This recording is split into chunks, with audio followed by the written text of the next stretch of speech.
Pada awal Desember 2024, Google memperkenalkan chip kuantum terbaru mereka yang bernama Willow. Dan Google mengatakan bahwa chip Willow ini mampu menyelesaikan masalah komputasi kompleks dalam waktu 5 menit. Yang mana, jika dikerjakan oleh superkomputer terkencang di dunia sekalipun, bisa memakan waktu lebih lama dari usia alam semesta.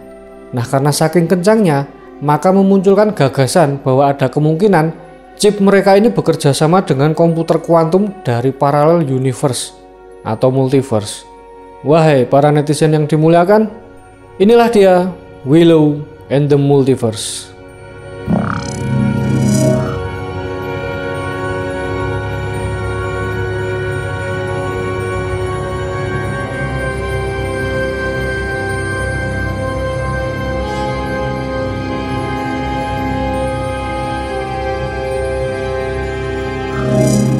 Saking canggihnya komputer kuantum Willow, dia bisa memecahkan masalah dalam waktu kurang dari 5 menit, yang membutuhkan waktu 10 septiliun tahun jika menggunakan superkomputer tercepat saat ini. Saking tidak masuk akalnya lompatan teknologi kuantum ini, Hartmut Neven, pemimpin dari pendiri tim Google Quantum AI, berpendapat bahwa ada kemungkinan melibatkan dunia paralel, di mana perhitungan terjadi di beberapa realitas pada saat bersamaan. Di video ini, kita akan menguraikan semuanya. Mengapa tiba-tiba multiverse jadi bagian dalam topik ini? Tapi sebelum lanjut, jangan lupa subscribe dulu. Dan kalau sudah, yuk kita mulai. Chip Willow dari Google mempunyai 105 qubit prosesor kuantum. Pada dasarnya, komputer konvensional seperti di belakang ini menggunakan satuan bit 0 dan 1 untuk memproses informasi. Sebaliknya, kuantum komputer menggunakan satuan qubit yang menggunakan dua prinsip mekanika kuantum, yaitu superposisi dan entanglement. Dalam penjelasan superposisi, mengartikan bahwa qubit dapat eksis sebagai 0 dan 1 dalam satu waktu yang sama. Sementara entanglement menghubungkan qubit yang jika mengubah satu akan mempengaruhi yang lain secara instan, nggak peduli seberapa jauh jaraknya. Yang artinya, komputer kuantum dapat memproses sejumlah besar kemungkinan secara bersamaan yang tidak bisa dilakukan oleh komputer klasik seperti di belakang ini. Dan pencapaian terbaru Willow membawa konsep ini jauh ke tingkat yang baru. Willow dites untuk memecahkan sesuatu yang disebut dengan random distribution benchmark. Pada dasarnya, tesnya itu harus menghasilkan output berdasarkan pola kuantum yang sangat rumit, yang jika dilakukan oleh komputer klasik akan membutuhkan waktu 10 septiliun tahun. Itu ada 25 angka 0 ya. Dan itu artinya jauh-jauh lebih lama dari usia alam semesta ini. Sedangkan Willow menyelesaikan benchmark ini dalam waktu kurang dari 5 menit. Hasil ini bukan hanya soal kecepatan, tapi tentang pembuktian bahwa komputer kuantum dapat mengatasi masalah yang dianggap mustahil bagi komputer klasik. Ilmuwan menyebutnya sebagai quantum supremacy, yaitu titik di mana sistem kuantum jauh mengungguli mesin klasik yang paling canggih sekalipun. Google mengklaim kuantum supremasi pada tahun 2019 dengan chip 50 qubitnya yang mampu memecahkan masalah dalam waktu 200 detik, yang mereka katakan akan memakan waktu 10.000 tahun jika menggunakan superkomputer klasik. Tapi pernyataan ini ditentang oleh IBM yang mengatakan bahwa superkomputer konvensional dapat melakukannya dalam hitungan hari. Dan kali ini Willow punya 105 qubit. Setiap tambahan qubit menggandakan processing powernya yang membuat performanya jadi lebih powerful. Jadi kecepatan Willow ini tidak hanya 2 kali lipat lebih cepat, tapi berlipat-lipat ganda dari pendahulunya. Dan Willow ini juga menggabungkan teknik error correction yang menjadi salah satu tantangan terbesar pada kerapuhan komputer kuantum karena sistem kuantum terkenal sangat sensitif. Perubahan lingkungan yang kecil bisa menyebabkan sistem error, dan jika sistem Willow ini makin stabil, maka kedepannya sistem kuantum jadi lebih bisa diandalkan. Dan itu adalah langkah penting menuju era komputasi kuantum, yang artinya di masa depan, walaupun saat ini tes Willow hanya sebuah teori, tapi lonjakan teknologi ini dapat merevolusi banyak bidang seperti kriptografi, medis, meteorologi, dan geofisika. Oke, cukup untuk penjelasan dasar tentang Willow. Sekarang kita masuk ke topik utamanya.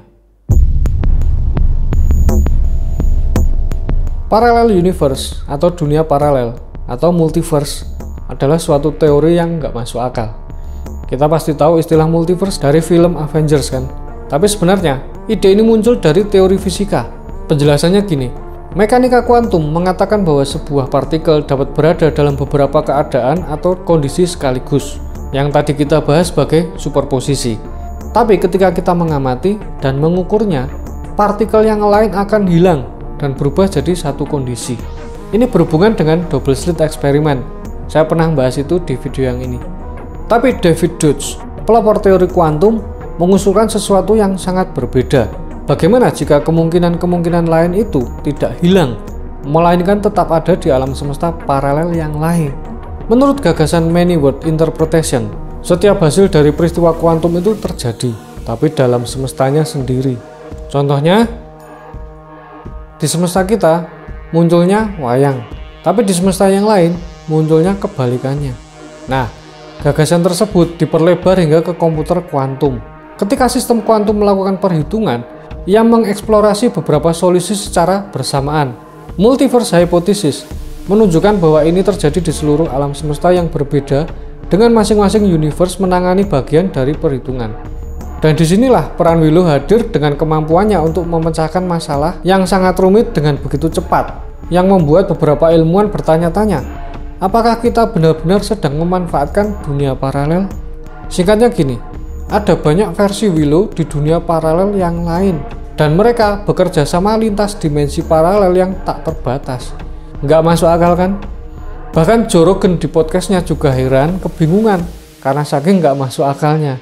Willow is doing one calculation while an unknown number of Willows in other universes parallel to our own are doing their own calculations, and they are sharing that data to avoid needing to individually do every possible calculation to finish the equation. What the f does that mean? How are they sharing data between universes?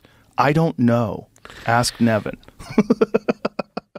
Copenhagen Interpretation adalah pandangan yang paling bisa diterima secara luas. Pandangan ini berpendapat bahwa quantum state hanyalah probabilitas. Sebelum pengukuran, partikel berada dalam keadaan superposisi, yang berarti mereka memiliki kemungkinan untuk berada di berbagai tempat atau keadaan sekaligus. Ketika kita melakukan pengukuran atau pengamatan, fungsi gelombang berubah menjadi satu keadaan. Jadi gini contohnya, misalkan saya mau matiin lampu. Nah, sebelum saya matiin lampu, dalam dunia kuantum, lampu itu sudah ada dalam posisi mati dan hidup sebagai probabilitas. Dan ketika saya matiin lampunya, maka probabilitas kondisi lampu hidupnya akan hilang. Dan yang keluar sebagai realitanya adalah lampu yang mati. Ya ini memang kayak penjelasan goblok ya. Tapi memang gitu gimana? Jadi tidak butuh teori dunia paralel. Jadi apakah komputer kuantum seperti Willow memanfaatkan kekuatan multiverse? Sampai detik ini tidak ada yang tahu, karena klaim Google pun hanyalah sebatas kemungkinan. Beberapa saintis dan ahli menentang pengumuman Google ini dan mencoba menyelidikinya lebih dalam. Pencapaian Willow melibatkan random distribution benchmark yang merupakan masalah teoritis yang dipilih untuk menyoroti kinerja kuantum. Fisikawan Jerman seperti Sabine Hossenfelder berpendapat bahwa meskipun hasilnya mengesankan, tapi pengujian ini nggak bisa diaplikasikan di dunia nyata. Sistem kuantum juga sangat rapuh karena gangguan sekecil apapun dapat menyebabkan sistem error. Dan komputer kuantum hanya bisa beroperasi dengan suhu di bawah minus 272 derajat Celcius. Karena jika di atas itu, maka qubit akan mengalami decoherence, yaitu kehilangan informasi yang mereka simpan dan terjadi sistem error. Dan dari pencapaian chip Willow yang luar biasa, semua ini masih permulaan dari teknologi komputer kuantum. Nggak kebayang bagaimana teknologi ini akan mengubah dunia 10 tahun ke depan. Dari bagaimana kita hidup, penemuan obat-obatan lebih cepat buat penyakit-penyakit yang sampai saat ini belum ada obatnya, seperti kanker atau HIV. Terobosan di bidang sains, bahkan solusi buat masalah yang bahkan belum bisa kita bayangkan sekarang. Terima kasih sudah nonton sampai sini. Bagaimana menurut kalian? Apakah multiverse itu ada? Atau semua ini hanyalah omong kosong? Dan jangan lupa buat subscribe. Terus ini ditonton video-video yang lain. Ini sains dan fisika, yang ini teori konspirasi. Dah.